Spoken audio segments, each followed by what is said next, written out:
Well, hey there, it's David. Welcome back to Cross Fitness, helping men and women get in the best spiritual shape of their lives, one workout at a time. Quick thought in this video that I'm calling, What Are You Doing That God is Enjoying? That's the question. We'll come back to that at the end. So I'm in the book of Jeremiah, listening to the daily audio Bible, and there's this intriguing story of the Rechabites. You ever heard of the Rechabites? So God tells the priest, invite the Rechabites into the temple and ask them this question. Offer them wine to drink. And so they do. And so some of the leaders, the Rechabites, come in at the invitation of the priests, and they offer them wine, and they refuse.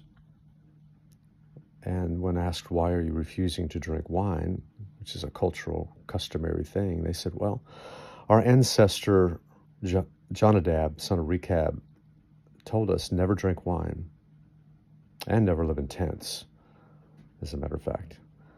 And he said, if you do these things, you'll live long life on the earth.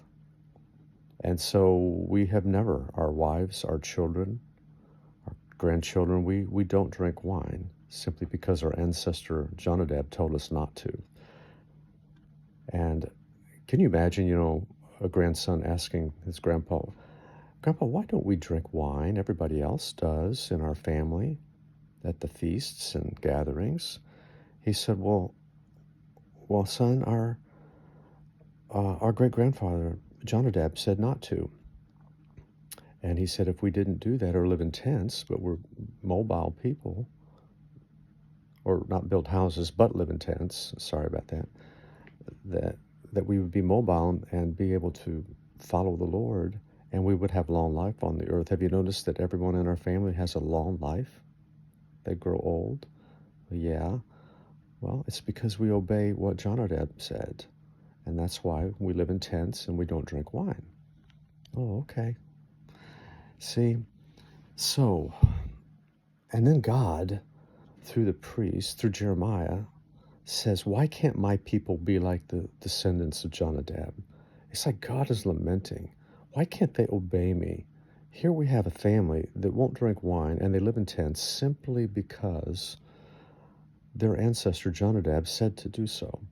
And as a result, there was a generational blessing of long life on the earth, and God honored that evidently, and they lived a long time. And so, just the heart of God is yearning for obedience. And so back to you, back to me, what are we doing that God is enjoying? Are we obedient sons and daughters of God? I mean, we have the clear teaching of Scripture where he's saying, this is what I want for you. God's not trying to keep something from us. He's trying to get something to us. And our obedience is the bridge over which blessing can pass. So I'd like to challenge you to kind of think about that today. What am I doing that God is enjoying? And so let's do more of that. Well, for now, I'm David, your virtual mentor, reminding you that I'm always for you, never against you. Let's have an obedient day and listen to God and do what he enjoys. Take care.